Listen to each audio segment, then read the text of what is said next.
Friends, कैसे हो आप सब। आई होप कि आप लोग अच्छे होंगे। तो फ्रेंड्स, चलिए अपने टॉपिक पर चलते हैं।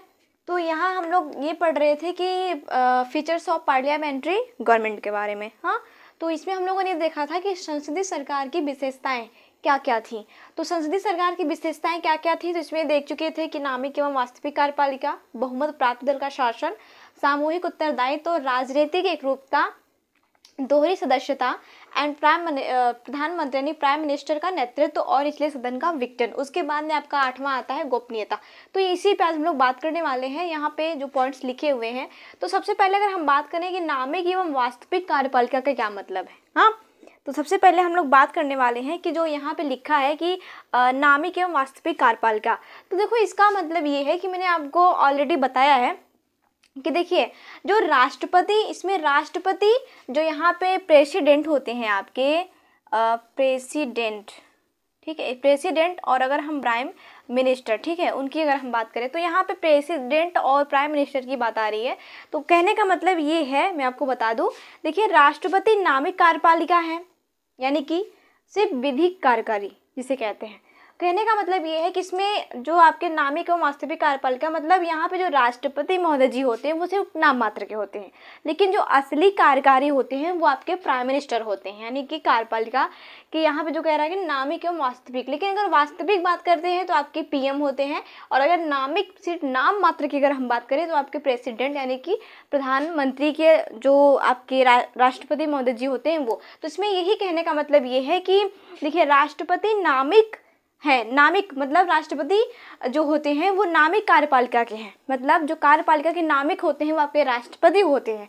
लेकिन वहीं अगर हम बात करें कि कार्यकारी कौन होता है, तो आपके पीएम होते हैं, यानी कि प्रधानमंत्री, जबकि प्रधानमंत्री वास्तविक होते हैं। तो यहाँ पे वही मैं आपको बता रही हूँ कि नामिक जो आपके होते हैं वो राष्ट्रपति महोदय जी होते हैं, लेकिन जो वास्तविक होते हैं वो आपके प्रधानमंत्री होते हैं। यानी कि कार्यपालिका की अगर वास्तविक बात करूं तो आपके प्रधानमंत्री होते हैं, ठीक है।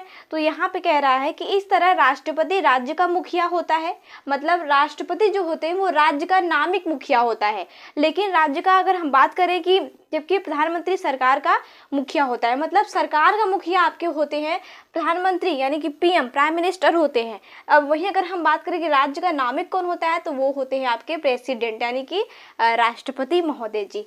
तो यहाँ पे देखिए, मैं आपको फिर से बता दूं एक बार, राष्ट्रपति नामिक कार्यपालिका है जबकि प्रधानमंत्री वास्तविक। इस तरह राष्ट्रपति राज्य का मुखिया नामिक होता है, जबकि प्रधानमंत्री सरकार का मुखिया होता है। तो एक बात मैं आपको बता दूं, जो आपका अनुच्छेद 74 है, एक आपका जो आर्टिकल है 74, ये भी इसके तहत ये बातें फिक्स की गई हैं, तय की गई हैं कि आपके जो पीएम होते हैं प्रधानमंत्री, अब वो इसके तहत जो भी अपना सलाह देंगे, जो भी चीज़ें परामर्श राष्ट्रपति को देते हैं, तो राष्ट्रपति इस आर्टिकल के तहत वो बाध्य भी हैं कि वो उनकी बातों को, उनकी सहमति को वो एक्सेप्ट करेंगे, मानेंगे, ठीक है। तो यहाँ पे प्रधानमंत्री का नेतृत्व में मंत्रिपरिषद की व्यवस्था है आपके 74 के तहत की गई है। आर्टिकल 74 जो है, इसके तहत एक मंत्रिपरिषद की व्यवस्था की गई है, जिसमें सीनियर पीएम होते हैं प्रधानमंत्री, और वो अपना जो सलाह होता है वो प्रेसिडेंट को प्रोवाइड करते हैं, तो वो उनकी सलाह पे कार्य करते हैं। तो बस ये बातें थी आपकी, क्लियर हुई। तो यहाँ पे आपका जो फर्स्ट वाला पॉइंट था वो हो गया। तो इसमें यही था कि नामिक एवं वास्तविक कार्यपालिका, मतलब कार्यपालिका का नामिक कौन होता है और कार्यपालिका का वास्तविक कौन होता है। तो इस तरह से इससे क्वेश्चन कैसे बनेंगे वो मैं आपको, जब ये टॉपिक पूरा खत्म हो जाएगा तो लास्ट में मैं बताऊंगी कि कैसे क्वेश्चन इससे पूछे जाएंगे आपके मेंस एग्जाम में, ठीक है। और ऑब्जेक्टिव के रूप में प्रीलिम्स में भी पूछा जाएगा, तो मैं आपको आगे क्वेश्चन बना के बताऊंगी कैसे पूछेंगे। तो बस यहाँ पे ऐसे पूछ सकते हैं, ऐसे ही पूछा जाएगा कि जैसे मैं आपको बोल, कार्यपालिका से रिलेटेड कोई क्वेश्चन आता है तो उसमें ऐसे पूछा जाएगा कि कार्यपालिका का वास्तविक और नामिक मात्र कौन होता है, हाँ, तो कौन किसके लिए बाध्य होता है, या फिर आर्टिकल 74 से ही पूछ लिया जाए तो इस तरीके से। तो यहाँ पे बस आपको ये समझना था कि यहाँ पे जो लिखा है, देखो पॉइंट से ही आपको समझ में आ रहा है कि यहाँ पे ऐसे समझो ना कि नामिक एवं वास्तविक कार्यपालिका, मतलब कार्यपालिका का वास्तविक कौन होता है और वास्तविक कौन होता है और नामिक कौन होता है। तो नामिक में आपके आ जाएंगे प्रेसिडेंट यानी कि राष्ट्रपति, और यहाँ पे जो वास्तविक की बात करें तो प्राइम मिनिस्टर यानी कि प्रधानमंत्री आ जाएंगे, ठीक है। तो ये तो क्लियर हुआ पहला पॉइंट। अब हम आगे चलते हैं। तो देखिए अब आगे एक बात और है, यहाँ पे जो आपका आर्टिकल 74 है वो ये व्यवस्था करता है, 74 के तहत यानी जो आर्टिकल आपका 74 है इसके तहत ये व्यवस्था की गई है कि इसके तहत एक मंत्रिपरिषद होगी और उस मंत्रिपरिषद में सीनियर आपके प्राइम मिनिस्टर होंगे, प्रधानमंत्री, और उनकी सलाह को वो अपनी सलाह जो भी प्रोवाइड करेंगे प्रेसिडेंट को, प्रेसिडेंट इनकी सलाह को मानने के लिए बाध्य होंगे। ठीक है, बाध्यकारी होंगे। बस यही बातें आपकी 74 ये आर्टिकल कहता है बस। ठीक है, अब हम आगे चलते हैं। तो अब आपको जो दूसरा पॉइंट है यहाँ पे लिखा है बहुमत प्राप्त दल का शासन। ठीक है, दूसरा पॉइंट ये क्या कहता है, इसका मतलब क्या है कि बहुमत प्राप्त दल का शासन। हाँ, हमारे यहाँ ये आपको जो हमारे जो पॉलिटी है, नीति है, उसमें ये देखने को मिलता है। ठीक है, जब इलेक्शन का समय आता है अधिकतर उसमें इलेक्शन में यही बात है, इलेक्शन क्यों होता है, यहाँ पे चुनाव इसलिए किए जाते हैं ना कि यहाँ पे जो दल है वो अपना शासन कर सके। हाँ, दल बदल शासन होता रहता है यहाँ पे डेमोक्रेसी में। तो यहाँ पे यही बातें हो रही हैं कि बहुमत प्राप्त दल का शासन। अब हमें ये कहाँ देखने को मिलता है कि बहुमत प्राप्त दल का शासन मतलब, तो ये कहने का मतलब ये है कि देखो मैं आपको बता दूं, इसका मतलब ये है कि जिस राजनीतिक दल को लोकसभा में, जिस भी राजनीतिक दल को लोकसभा में बहुमत मतलब बहुमत में सीटें प्राप्त होती हैं वह सरकार बनाती हैं। कहने का मतलब ये है कि मैंने आपको बताया है ना, जैसे कि देखो लोकसभा वाली बात अगर मैं करूं तो सबसे पहले हम ये समझते हैं हमारे यहाँ क्या है। मैं आपको एक टॉपिक बता दूं। जैसे हमारा चुनाव होता है, ठीक है, मानो कि 10 दल हैं, 10 या 5 दल हैं और वो चुनाव लड़ रहे हैं। हाँ, चुनाव लड़ रहे हैं। देखो हम यहाँ पे राजनीतिक दल जो है, तो अब जो प्रचलन में है वो जैसे बीजेपी देख ही रहे हो, कांग्रेस पार्टी को देख ही रहे हो, भाजपा को देख ही रहे हो ना। तो ये सब पार्टियां फेमस हैं जो अभी सत्ता में चल रही हैं। ठीक है, तो उसे अभी मुझे कंफर्म नहीं याद आ रहा है। तो यहाँ पे देखिए, यहाँ पे कह रहा है कि बहुमत प्राप्त दल का शासन। तो हमारे यहाँ क्या है, जितने भी आपके दल हैं, जितने भी आपके राष्ट्रीय दल हैं, उसमें क्या होता है कि जिस भी दल को बहुमत हासिल होता है वो क्या करते हैं, वो दल शासन करता है देश पे। ठीक है, तो यहाँ पे क्या, जैसे कि एग्जांपल ले लो, बीजेपी अभी सत्ता में चल रही है, उसके पास बहुमत, जैसे कि यहाँ पे जितनी भी पार्टियां थी आपस में लड़ी तो सबसे ज़्यादा बहुमत किसको मिला, बीजेपी को मिला। हाँ, बीजेपी को मिला तभी तो शासन कर रही है ना, अभी तक कर रही है ना, शासन क्यों कर रही है, उसको बहुमत मिला। हाँ, वोट उसको अधिक मिला तो क्या हुआ, वो शासन कर रही है। तो यहाँ पे बात वही है, कहने का मतलब ये कि बहुमत, जिस भी दल को बहुमत हासिल होता है वही दल क्या करता है, शासन करता है। तो मैं आपके आगे चलती बताती हूँ आपको। देखिए, जिस राजनीतिक दल को लोकसभा में बहुमत में सीटें प्राप्त होती हैं वह सरकार बनाती हैं। तो हमारे यहाँ क्या है, जितने भी राष्ट्रीय दल हैं उस दल में, जैसे मानो कि बीजेपी जीत गई तो लोकसभा में बीजेपी को बहुमत हासिल हो गई, तो क्या हुआ, वहाँ पे उनकी सरकार बन गई। तो यहाँ पे यही बात कह रहा है कि बहुमत में सीटें प्राप्त होती हैं, जिस भी दल को बहुमत में सीटें प्राप्त होती हैं। बहुमत का मतलब ये है कि जैसे मानो कि जैसे कि 5 दल हैं, एग्जाम्पल, जैसे 5 दल आपस में चुनाव लड़ रहे हैं। ठीक है, अब उसमें से सबसे ज़्यादा बहुमत मतलब जिसको सबसे ज़्यादा वोट मिला होगा वही क्या करेगी, वही अपना सरकार बनाएगी और वही शासन करेगी, वही दल। तो यहाँ पे क्या होता है कि लोकसभा में जितने भी दल हैं, मतलब जितने भी दल चुनाव लड़ते हैं, अगर उसी दल में से किसी भी दल को अधिक वोट मिलती है, अधिक वोटिंग उनके पक्ष में होती है, तो क्या होता है, जिसके तरफ बहुमत होता है वही अपना लोकसभा में क्या करती है, शासन मतलब अपना सरकार बनाती है। तो यहाँ पे मैं आपको वही बता रही हूँ कि वो सरकार बनाती है। उस दल के नेता को राष्ट्रपति के द्वारा प्रधानमंत्री नियुक्त किया जाता है। एक फ्रेंड्स मैं आपको बता दूँ, यहाँ पे एक मेन पॉइंट यहाँ पे ये तो मैं मिटा देती हूँ, क्लियर हुआ। ठीक है, आगे मैं आपको बता दूँ थोड़ा सा। यहाँ पे देखो, यहाँ पे सीखते हुए चलेंगे कि हमारे यहाँ सरकार कैसे बनती है।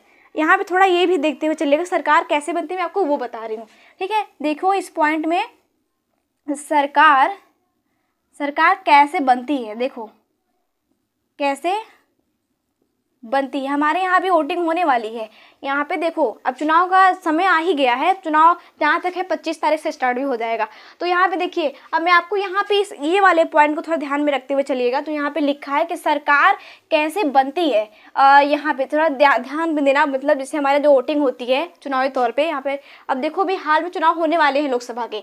तो यहाँ पे देखो, यहाँ पे जो लिखा है कि बहुमत प्राप्त दल का शासन, अब टेंडर में यही चलेगा, अब टेंडर में यही चलेगा, क्योंकि अब इलेक्शन का समय आ रहा है। तो जितनी भी पार्टियां हमारी राजनीतिक दल हैं वापस में लड़ेंगी। अब लड़ेंगे, जिसको बहुमत हासिल होगा वही क्या करेगी, अपना लोकसभा में अपना सरकार बनाएगी। तो यहाँ पे देखो, हमारे यहाँ सरकार बनती कैसे है। थोड़ा इस पे गौर कीजिएगा कि हमारा सरकार बनती कैसे है। तो स्टार्टिंग मैंने आपको क्या बताया कि जिस राजनीतिक दल को, मतलब जिस भी राजनीतिक दल को, चाहे राजनीतिक दल है कितने, मैं आपको ये कंफर्म बताऊंगी, फिलहाल भी मुझे याद नहीं आ रहा है कि वो देखिए जितने भी राजनीतिक दल है वो आपस में चुनाव लड़ेंगे, ठीक है, चुनाव लड़ेंगे, ठीक है, बात सही है। अब देखिए उनको, उस दल को लोकसभा में बहुमत में सीटें प्राप्त होती हैं। जितने भी राजनीतिक दल चुनाव लड़ते हैं और उसी में से अगर किसी को लोकसभा में बहुमत हासिल हो जाती है, बहुमत प्राप्त हो जाती है, तो क्या करती है, उस दल के नेता को राष्ट्रपति के द्वारा प्रधानमंत्री नियुक्त किया जाता है। एग्जाम्पल के लिए जैसे ये हो गया आपका 2 सदन होता है ना, एक लोकसभा होता है, एक राज्यसभा होता है, ठीक है। जैसे मान लो कि हो गया लोकसभा, क्या हो गया, ये हो गया लोकसभा, जिसे council of house of the people कहते हैं, काउंसिल ऑफ स्टेट, ठीक है। इसको बोलते हैं हाउस ऑफ द पीपुल, इसको बोलते हैं काउंसिल ऑफ स्टेट, ठीक है, राज्यसभा को, लोकसभा को। तो यहाँ पे ये हो गया आपका लोकसभा, ये हो गया आपका राज्यसभा, ये भी नहीं चल रहा है, देखिए ये हो गया आपका राज्यसभा, देखते हुए चलिएगा, ये हो गया आपका राज्यसभा। अब बात ये करती है, देखो संसद पार्लियामेंट जो है वहाँ पे आपको 3 लोग वहाँ पे बैठते हैं, एक प्रेसिडेंट होता है और जो आप लोग का 2 सदन, लोकसभा राज्यसभा, ठीक है। अब मैं इसको मिटा देती हूँ, थोड़ा मैं आगे आपको जब पढ़ाऊंगी तब लिखूंगी इसे। तो देखिए अब एक तो खत्म।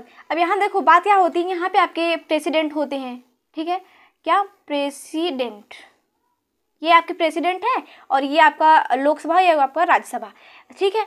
अब बात ये करते हैं, देखो हमारे यहाँ सरकार बनती कैसे है, हम पॉइंट इस पे देखते हुए चल रहे हैं, इसी में आप समझ जाओगे कि हमारे यहाँ सरकार बनती कैसे है। अभी हाल में ही चुनाव होगा लोकसभा का, तो उसमें आपको देखने को मिलेगा, आप गौर करना इस बार, अगर आप नहीं ध्यान देते तो इस बार देखिएगा। तो देखिए ये हो गया लोकसभा, ये हो गया राज्यसभा, ये हो गया प्रेसिडेंट। अब मैं पूरा पार्लियामेंट की बात कर रही हूँ, ठीक है। आपका जो संसद है उसमें 3 लोग होते हैं, एक तो आपका प्रेसिडेंट होता है, दूसरा आपका राज्यसभा, लोकसभा, 2 सदन, और आपके तीसरे अंक के रूप में प्रेसिडेंट होते हैं, राष्ट्रपति महोदय जी। अब उसके बाद क्या है, हमारे यहाँ जितने भी राजनीतिक दल हैं वो क्या करेंगे, चुनाव लड़ेंगे। अब चुनाव लड़ते हैं, अब जिस भी राजनीतिक दल को, देखो ये मानो कि बहुत से राजनीतिक दल हैं, अब इसमें बहुत से राजनीतिक दल हैं, ठीक है। अब जिस भी राजनीतिक दल को अधिक सीटें मिलती हैं, जिस भी राजनीतिक दल को बहुमत में क्या होती है, चुनाव जिसको भी अधिक सीटें मिलती हैं, क्या होता है, अब इसी में से जो आपके दल होते हैं वो चुनाव लड़ते हैं, ठीक है। जो भी राष्ट्रीय आपके दल होते हैं वो चुनाव लड़ते हैं। अब जो चुनाव लड़ेंगे, अब जिस भी दल को लोकसभा में बहुमत हासिल होता है, उस व्यक्ति को क्या किया जाता है, उसी व्यक्ति को सरकार बनाया जाता है। अब मान लो आप कहोगे, हाँ मानो कि मैंने चुनाव लड़ा, मुझे लोकसभा में बहुमत हासिल हुई, लेकिन क्या तुरंत मतलब बहुमत हासिल होने का मतलब ये कि जो मैं सरकार मेरी बन गई, ऐसा नहीं। देखो बहुमत हासिल हो गया, अब आगे क्या क्रिया होगी हम उस पर गौर करेंगे। अब आगे ये क्रिया होती है कि जैसे किसी भी राजनीतिक दल को लोकसभा में बहुमत में सीटें हासिल हो गई, ठीक है, हाँ बात सही है, हो गई सीटें हासिल। अब उसके बाद क्या होता है, उसी के बाद ये होता है कि मंत्रियों का, देखिए यहाँ पे बात ये है कि उस दल के नेता को राष्ट्रपति के द्वारा प्रधानमंत्री नियुक्त किया जाता है। उसी दल को, अब देखो जिस भी दल को बहुमत हासिल हुआ है, उस दल को, मतलब उस दल के नेता को राष्ट्रपति के द्वारा प्रधानमंत्री नियुक्त किया जाता है। तो यहाँ पे एक बात याद रखना, एक क्वेश्चन और निकल के आ रहा है कि पीएम की जो नियुक्ति होता है, मतलब जो प्रधानमंत्री की नियुक्ति की जाती है वो प्रेसिडेंट ही करते हैं, ठीक है। तो यहाँ पे राष्ट्रपति के द्वारा उसी दल को प्रधानमंत्री नियुक्त किया जाता है, ठीक है। अन्य मंत्रियों की नियुक्ति भी राष्ट्रपति प्रधानमंत्री के परामर्श से ही करता है। देखो अब यहाँ बात तो ठीक है, जिस भी लोकसभा में जितने भी दल थे जिसको बहुमत हासिल हुआ, उसी दल को राष्ट्रपति महोदय जी प्रधानमंत्री नियुक्त कर देंगे, बात ठीक है। अब बात आती है जो बाकी मंत्री हैं उनकी नियुक्ति कैसे होगी। तो जो बाकी मंत्री होते हैं, आपके बाकी मंत्री की नियुक्ति भी राष्ट्रपति जी ही करते हैं, लेकिन पीएम के सलाह पर, यानी कि प्रधानमंत्री के सलाह पर वही करेंगे। लेकिन जो इसमें सीनियर होगा, अब आपका प्रधानमंत्री जो सरकार बन चुकी है, अब उनकी सलाह पे जो पीएम होंगे, जैसे यहाँ पे सीनियर होंगे जिसको लोकसभा में बहुमत हासिल है, अब वो सलाह देंगे प्रेसिडेंट को, तो वो क्या करेंगे, बाकी मंत्रियों की वो नियुक्ति करते हैं, ठीक है। अन्य मंत्रियों की नियुक्ति भी राष्ट्रपति प्रधानमंत्री के परामर्श से ही करता है, मैंने आपको पहले ही बताया। तो यहाँ पे जो आपका आर्टिकल है 74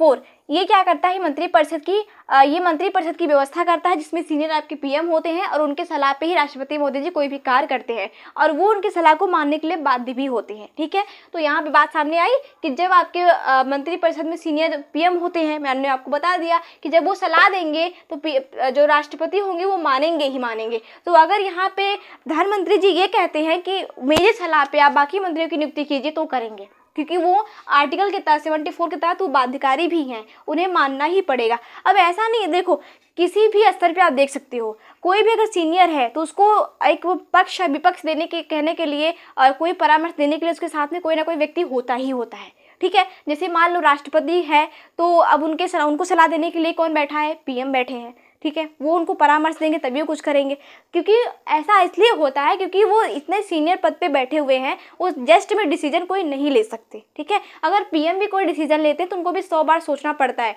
और वो सिर्फ अपने कहने पे वो डिसीजन नहीं ले लेते, नहीं, उनको परामर्श दिया जाता है। जो मंत्रिपरिषद होती है उसमें अन्य मंत्री भी मौजूद होते हैं हर एक क्षेत्र के। ठीक है, तो वो सलाह देते हैं उनको मानने के लिए, तब वो क्या करते हैं, तो तब पीएम वो अपनी बात जो होती है वो आपके राष्ट्रपति महोदय जी को प्रोवाइड करते हैं और तब वो उनकी बात को वो मानते हैं। ठीक है, तो ये तो क्लियर हुआ। तो ऐसे ही हमारे यहाँ क्या होती है, यही ऐसी सरकार हमारे यहाँ बनती है। तो हमारे यहाँ सरकार कैसे बनती है, ऐसे ही बनती है। आपको बात समझ में आई? अब देखो हमारे यहाँ चुनाव होंगे, अब चुनाव स्टार्ट होने वाला है लोकसभा का, तो लोकसभा में जितने भी आपके दल हैं, जो भी राष्ट्रीय आपके जितने भी राष्ट्रीय दल हैं, वो राष्ट्रीय दल चुनाव लड़ेंगे और जब चुनाव लड़ेंगे तो जिस भी दल को लोकसभा में बहुमत हासिल होगा वही दल क्या करेगा, उसी दल को राष्ट्रपति महोदय जी प्रधानमंत्री नियुक्त करेंगे और फिर क्या होगा, आपका सत्ता फिर से शासन चलने लगेगा। बस यही बात है। और ये चुनाव होता कब है, वही 5 साल के बाद, बस 5 साल उनका पूर्ण होने वाला है पीएम का, उसके बाद आपका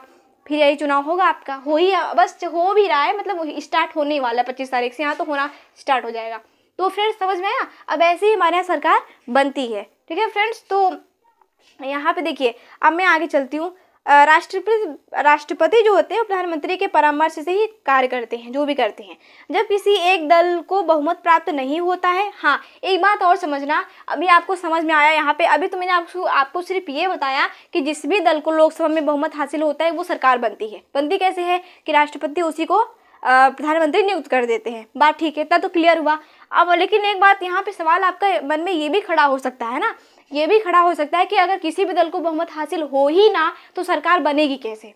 मान लिया कि जितने भी, मान लो अगर 5 राजनीतिक दल खड़े होते हैं, मतलब 5 अगर राष्ट्रीय दल खड़े हो जाते हैं, एग्जाम्पल के लिए 5 ही ले लो, अगर 5 खड़े हो जाते हैं और 5 में से किसी को भी बहुमत हासिल नहीं हुआ, मान लो जो भी आपके जनता है वो क्या करेगी, जाके आपका कारण से अगर वो नोटा बटन दबा दे, तो अगर वो जाके वो कह दे वहाँ पे जो नोटा बटन होता है, मतलब किसी भी उनको कोई भी जो उम्मीदवार है नहीं पसंद आया, तो मान लो अगर किसी भी राष्ट्रीय दल को बहुमत हासिल हो ही ना तो चुनाव में कौन सा दल आपका, किसको बहुमत मिलेगा किसको नहीं मिलेगा कुछ पता ही नहीं रहेगा। मान लो किसी को बहुमत हासिल ना ही हो, अगर हो ही ना तो सरकार बनेगी कैसे। तो इस कंडीशन में भी कुछ मतलब व्यवस्थाएं हैं। क्या है मैं आपको बता दूं, देखो जब किसी एक दल को बहुमत प्राप्त नहीं होता है तो दलों के गठबंधन को राष्ट्रपति के द्वारा सरकार बनाने के लिए आमंत्रित किया जाता है। यस, कहने का मतलब ये है कि अगर किसी भी दल को लोकसभा में बहुमत प्राप्त ही नहीं होती है तो क्या होता है, उसी कंडीशन में आपका क्या होता है, गठबंधन होता है।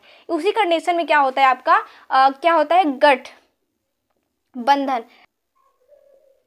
ठीक है फ्रेंड्स, तो अगर किसी भी लोकसभा में, मतलब लोकसभा में अगर किसी भी दल को बहुमत प्राप्त ही ना हो तो क्या होगा, तो उस कंडीशन में भी व्यवस्थाएं की गई हैं। व्यवस्थाएं ये किया गया है कि इसी कंडीशन में आपका ये जो गठबंधन वाली व्यवस्था है ना, तब यहाँ पे लागू होती है। तब यहाँ पे क्या होगी, तब राष्ट्रपति महोदय जी क्या करेंगे, जितने भी दल है, जब किसी एक दल को बहुमत प्राप्त नहीं होता है तो दलों के गठबंधन को राष्ट्रपति के द्वारा सरकार बनाने के लिए आमंत्रित किया जाता है। तब क्या होता है, तब राष्ट्रपति महोदय जी जितने भी पार्टियां होती हैं उनको बुलाते हैं, गठबंधन होता है, उसके बाद क्या होती है, सरकार बनाई जाती है। आप समझे फ्रेंड्स, तो हमारे यहाँ सरकार जो बनती है वो इसी तरीके से बनती है। कैसे बनती है मैं आपको फिर से बता दूं एक बार। देखो हमारे यहाँ 5 साल के बाद लोकसभा का चुनाव होता है, जैसा कि अभी होने वाला भी है। ठीक है, तो क्या होता है, 5 साल के बाद लोकसभा का चुनाव होता है, उसमें जिस भी राष्ट्रीय दल जो होती हैं आपके, जिस भी दल को बहुमत प्राप्त होता है और बहुमत प्राप्त जिस भी दल को बहुमत प्राप्त होता है उसी दल को राष्ट्रपति महोदय जी बुलाते हैं और उसी दल के जिसको भी बहुमत प्राप्त होता है उसको प्रधानमंत्री नियुक्त कर देते हैं उस व्यक्ति को। ठीक है, तो क्या होता है इसमें सरकार बन गई, लेकिन कंडीशन दूसरी ये उत्पन्न होती है, अगर मानो किसी भी दल को बहुमत प्राप्त हो ही ना तो क्या होगा, तब इसी कंडीशन में आपका जो गठबंधन वाली व्यवस्था है वो लागू होती है। तब यहाँ पे राष्ट्रपति महोदय जितनी भी पार्टियां होती हैं उनको बुलाते हैं, गठबंधन होता है, उसके बाद में वो सरकार बनाते हैं। ठीक है फ्रेंड्स, तो यही होने वाला है आपका लोकसभा का चुनाव। देखिएगा, आप गौर कीजिएगा कैसे चुनाव होता है। ठीक है, तो यहाँ पे यही हमारे यहाँ व्यवस्था है कि सरकार बनती कैसे, हम लोग इस पॉइंट को इसमें समझ गए कि बहुमत प्राप्त दल का शासन, इसी को कहते हैं बहुमत प्राप्त दल का शासन।